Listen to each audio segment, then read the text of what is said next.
So then reflective property, same the same thing. When we have symmetric, AB is congruent to CD. Symmetric is the one that flip-flops it. So CD is congruent to AB.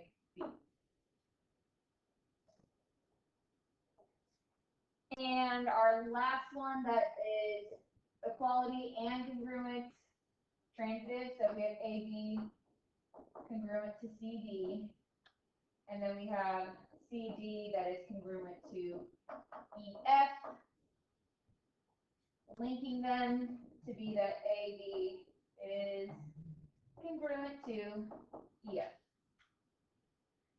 So those are three out of the ones that we looked at on whatever day that was, Thursday of last week, that there's an equality one and a congruence.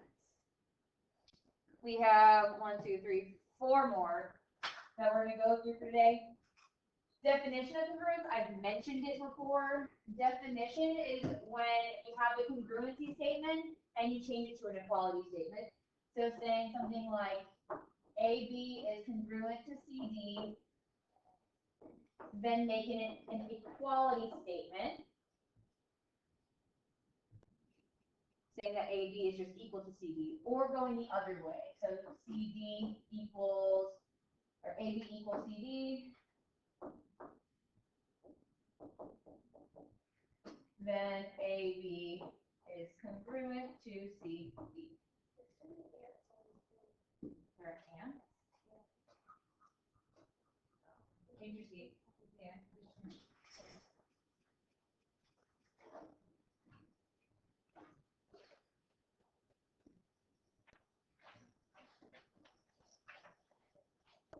For definition of a midpoint, we're also going to add in the midpoint theorem.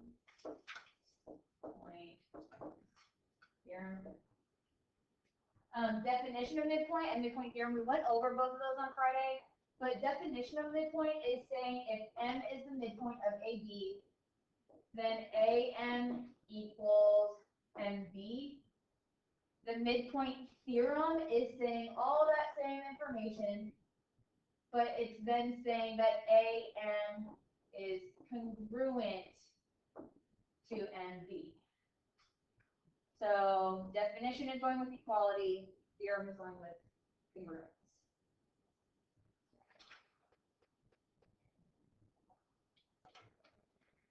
Then our last part for today is a postulate. Remember what postulates are on Friday. Postulates, we don't have to have a proof that proves them. We can just state them as being true. So if we have this segment, they're collinear, A, B, and C are all collinear. What the segment addition postulate is saying is that AB plus BC equals AC.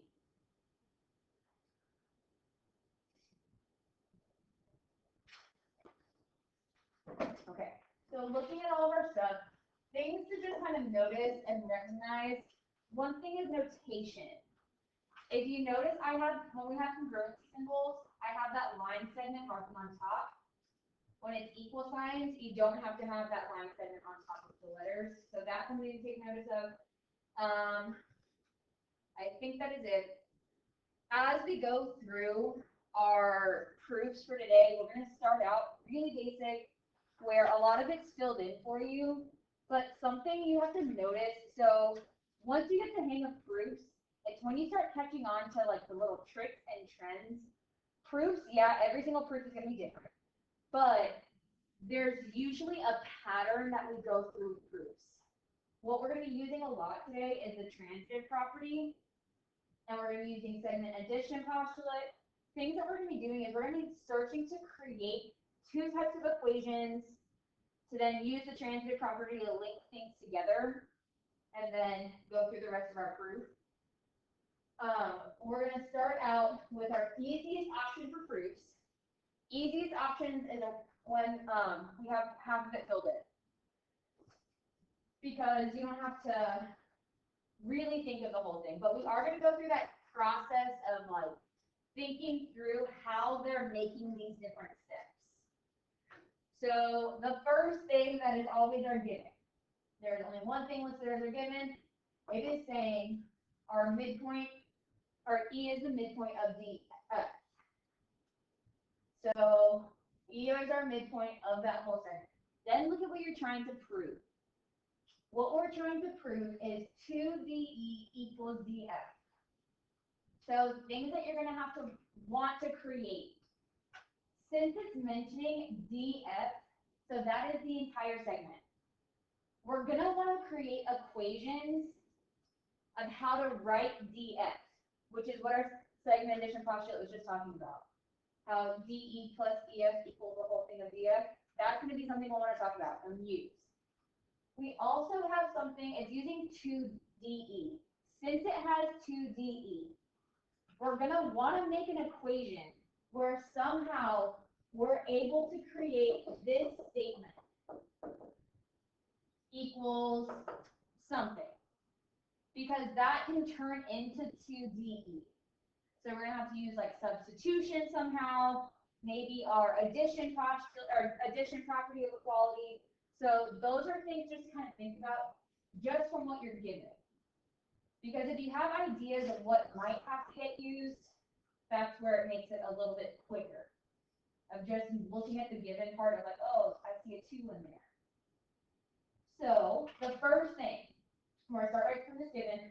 If you were told you have a midpoint, there are two things you can say from that. You can either say that the two different segments are congruent, or you can say the two segments are equal.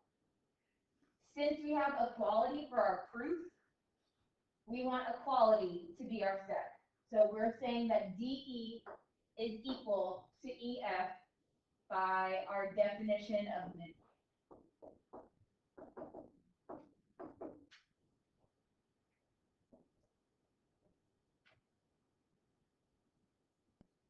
Okay. Next step. We want to create equations where we can get to this type of statement. That's what they did on that step 3. But if you look, it's going off of step 2. Step 2 has DE equals EF. Step 3, we have DE equals EF. Look at what I did in underline.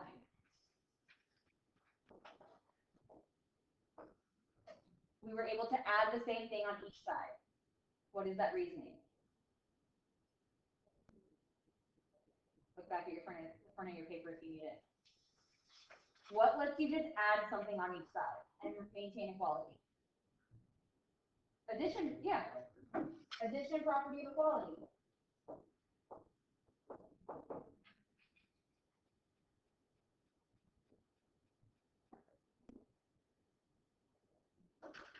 The reason you have to do that, because I know it just doesn't seem natural to just add things on each side. Like, where did that come from?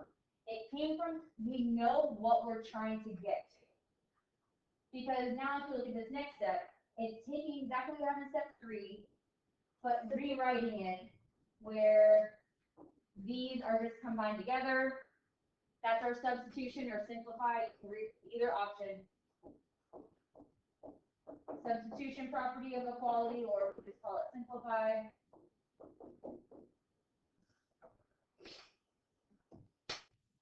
Okay, we have successfully created the 2DE.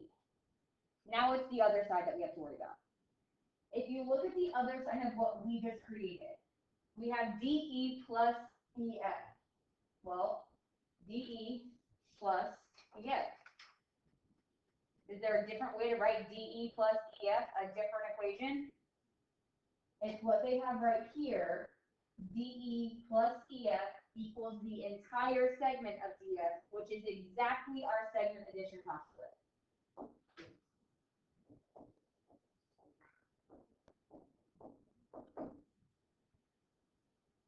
The purpose of doing that, because again, I know it's just seeming like, where are these steps all coming from? The purpose of this is we just created that DE plus EF equals 2DE, and DE plus EF equals DF, which means we can now say that they are equal to each other, which is exactly what step 6 is saying, which is exactly what we're trying to prove. By what reasoning? Transitive. So this is one where it is our transitive property.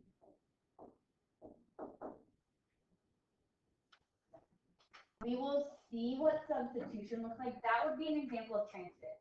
Substitution would be a problem or a situation where I was just trying to replace like one part of it, like just EF in a full equation. When I'm changing it to set two things equal to each other, we consider that to be transitive property. Congratulations, done with our first proof. Not terrible. Maybe not fun, but not terrible. Okay, going to the second one. Once you start getting the patterns of proofs, I promise they get easier. Unfortunately, you don't start learning the patterns until you do a bunch of proofs. So we have 2 days of practicing these types of proofs, today and tomorrow. Okay, next one. We have that KL equal, or is it congruent to LN. We are also told that LM is congruent to LN. What we are trying to prove is that L is the midpoint of this segment, KM. Well, let's think through it a little logically before we start looking at the rest of it. If we know that KL is congruent to LN, and this is congruent to that one, then that means we definitely know that KL and LM are congruent. And since those two segments are congruent, we know that L has to be a midpoint. So now we just have to go through the proof process of explaining all that. Step one is just saying our given. And there would be a few ways to do this proof, but since it's already like mapped out for us, we have to follow along. Looking at congruency statements. Step two, the exact same statements, but now they're equality statements. What is that reasoning? Good. Definition of congruence.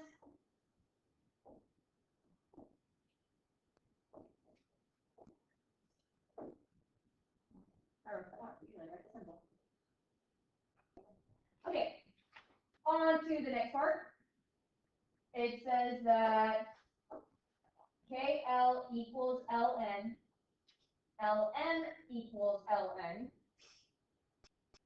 Therefore, we can say these two are equal to each other, which again is our transitive property.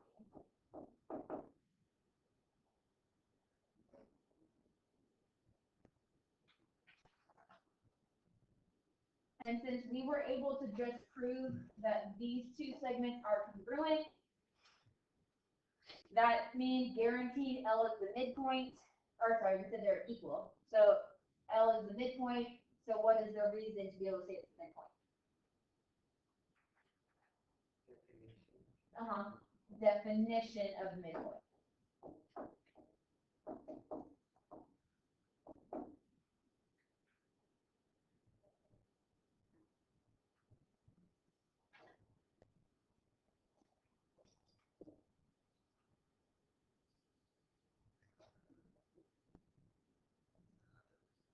Okay.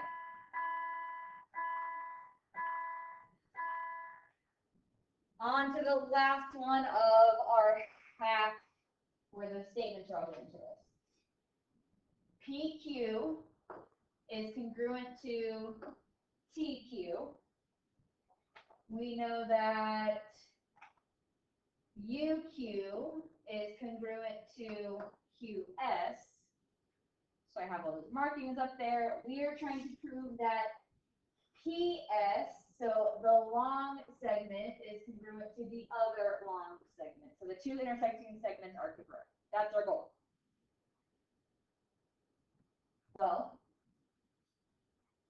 we know that they have to be. If you look at the markings, like they have to be congruent. But going through these steps of why they are congruent, we're going to start with our given. And if you look at the parts, like the different parts of our given, each part of that, they only talk about the small segments, like the little parts that make up the full one. So you'll know that at some point will need to incorporate how to write the full segment. That comes from our segment addition postulate. Segment addition postulate uses equal sign. So that's why the step 2 is taking it out of congruence, making it from congruent signs to equal signs. By what's the reasoning there? Definition of congruence. Good.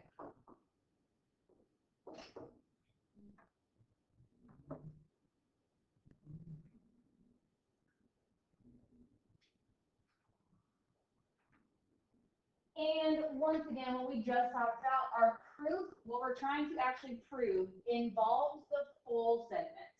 So we want to create equations to include the full segments.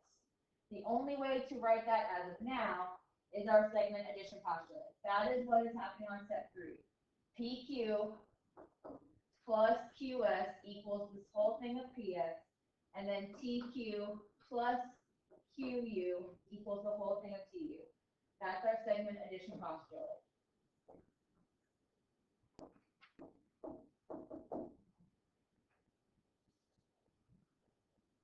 And if you notice, that was all in one step because it was just the same postulate for 2 different segments.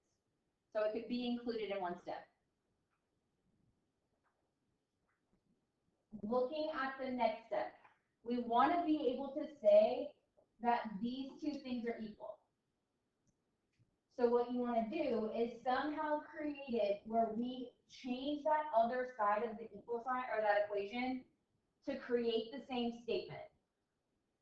So what we're going to do, we're going to use this step 2 to do some substitution. That way we can create the same statement here and the same statement here to be able to have our underlying paints equal each other. That's what's happening in step 4 and step 5. Step 4 is taking that first equation. It's still using PS, it's still using QS, but then here, instead of PQ, it's TQ because of that first part. This is an example of substitution.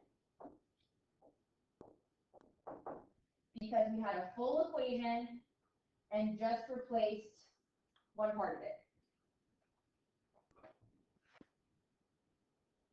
Same thing's happening for this next step. It's taking this full equation, keeping TU, keeping this TQ, but replacing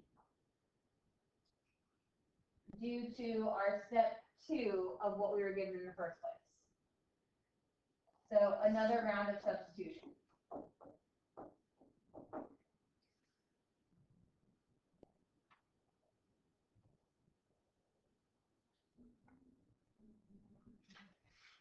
The point of doing all of that work is that we now just created the same addition statement, but it equals 2 different things.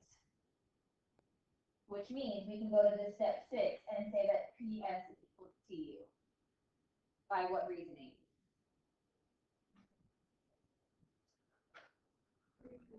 Yeah, it would be transferred, yeah. Properties of equality. And our last step, we have the right statement. It's just we need to be, instead of an equal sign, we need to be congruence. So definition of congruence. To the next part. So on this part, it's still a half proof because things are filled in for you. It's just now kind of scattering back and forth. We're going to have to create some statements. First one is given. I'm going to go ahead and just write it here.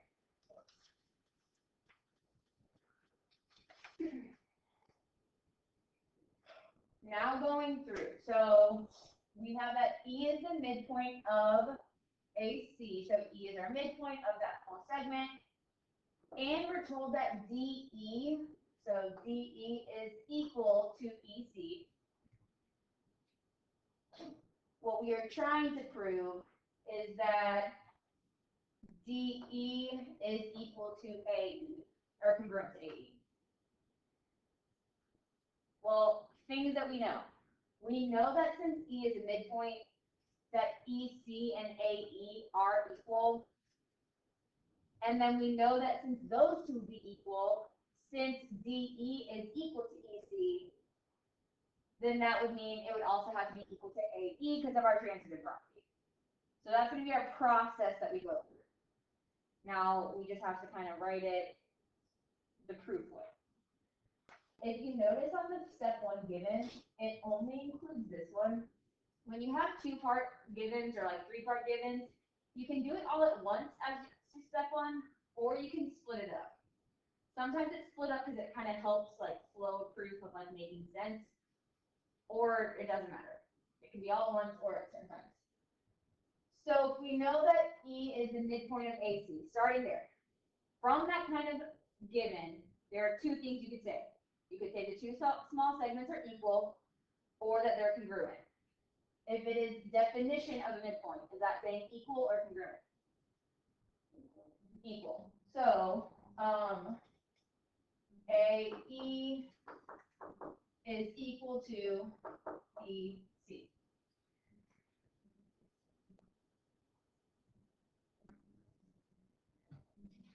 Then if you look at step 3, it says given, so now it's time for part 2 of that given, which is DE equals EC.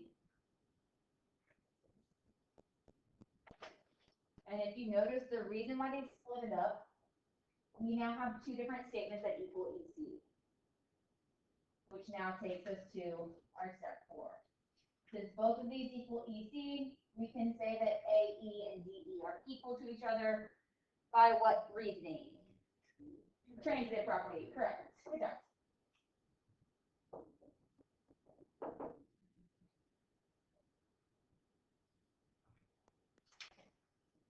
And this one, since it's partially filled in for you, it's creating a little bit of extra steps, practice of some of our different properties. But going from this to step 5 for our statement, if you look at our reason, it's definition of congruence.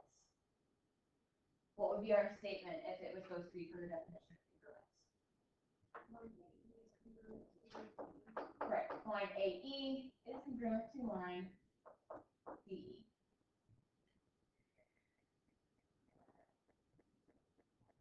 So the extra step of what this truth is giving you, if you were in charge of writing this on your own, you could have written it in this order to make it fit where we don't have this little extra step in here. But since we're just following it, if you look at it, we're almost done with the proof. You just switch the way we write it. What's that reason for switching it? Symmetric. Okay. Property of congruence, not equality. Since that's congruent line.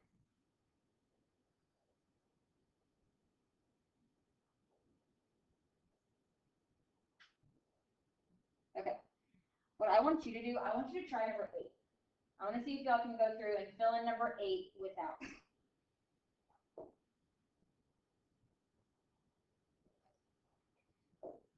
Okay. We're going to go through it. So I have the answers up. We're going through it. Are we okay with that multiplication step? Yeah. So the reason why you start with a 1/2, you just don't want it to be there. The other part is that we're talking about a midpoint. So we know that doubling something can equal the full length. So that's what happened here. We want to be able to write RT in multiple ways. So we got one way to write RT, that 2RS equals RT. The second one is we wanted to create another way to write RT.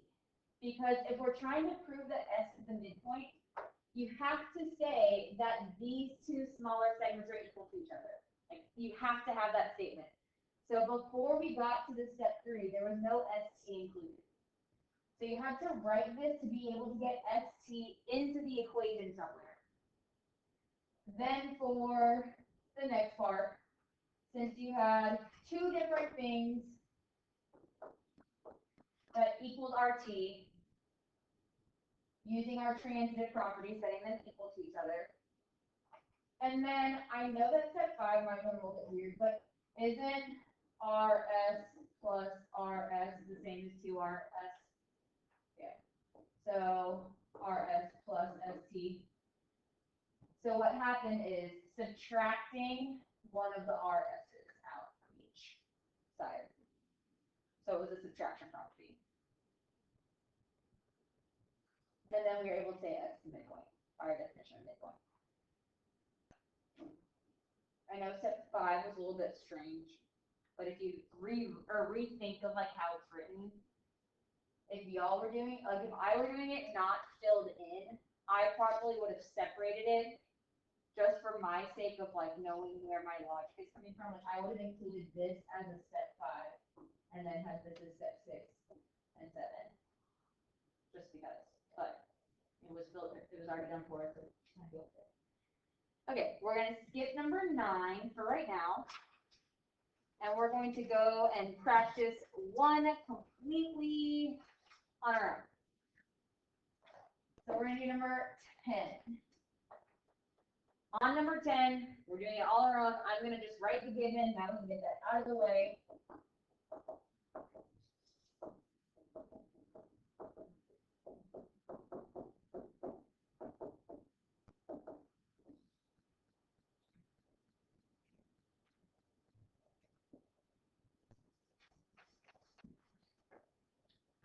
Okay. So we know that y is the midpoint of xz. What we're trying to prove is that xy is half of xz. So things to think about. If you have a fraction of 1/2, 1/2 got there by dividing by 2. So that means somewhere in our proof, we want that kind of thing to be written. That's going to be our like second to last step, or close to our second to last step. Having that 2xy equals, half of xz.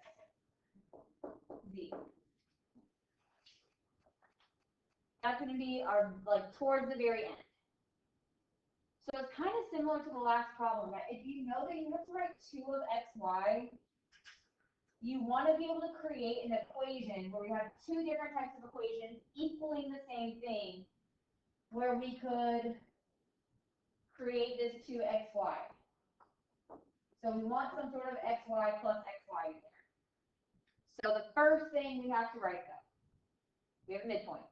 We know something's a midpoint. There are 2 things we could write from that. We could either say they're equal or say the 2 segments are congruent. Looking at what we're trying to prove, it's an equation. So we wanted to say the equal. So xy equals yz.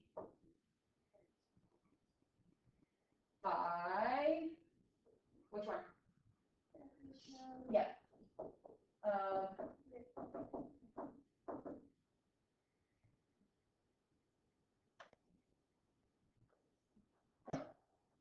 Okay. Let's focus on this part. We want to be able to create 2xy. That means we want to try and create xy plus xy. So we're going to use this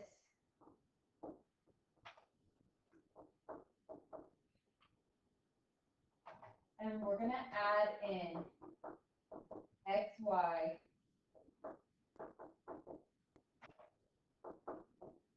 to both sides. Because that's going to help us generate the 2xy part. All we did was just add the same thing on each side, which is addition property of equality. And creating the xy plus xy gets us to that goal that we're trying to make of 2xy equals xy plus yz. Yeah, simplify.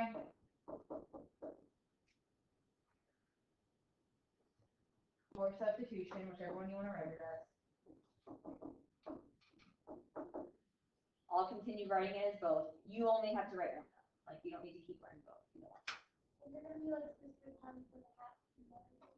The only time you have to have substitution As if you're actually substituting something, but if it's the stuff that we're doing, you can write either one. Okay, so we got our 2xy. We got half of what we're trying to prove. If you look at the other part of our equation that we just made now, that is saying xy plus yz. Is there another way we could write xy plus yz, creating a new equation? Yeah, we could say that xy plus yz equals xz, right? Equals the full thing. What lets us write stuff like that?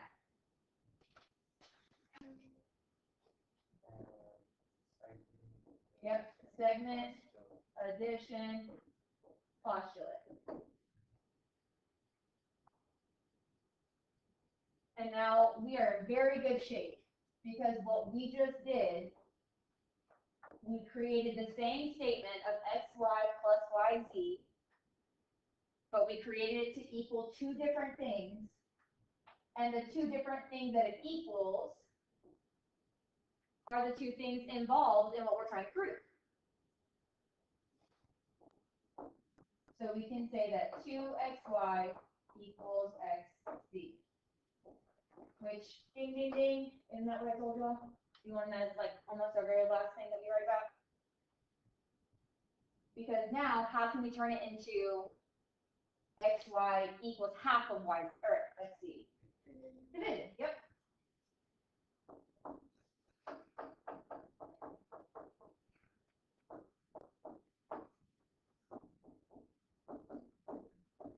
Oh, I forgot to fill in the reason for number 6.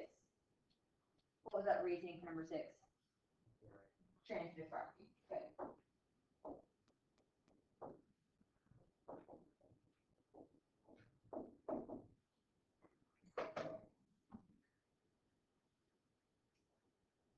Okay. So we are done for like the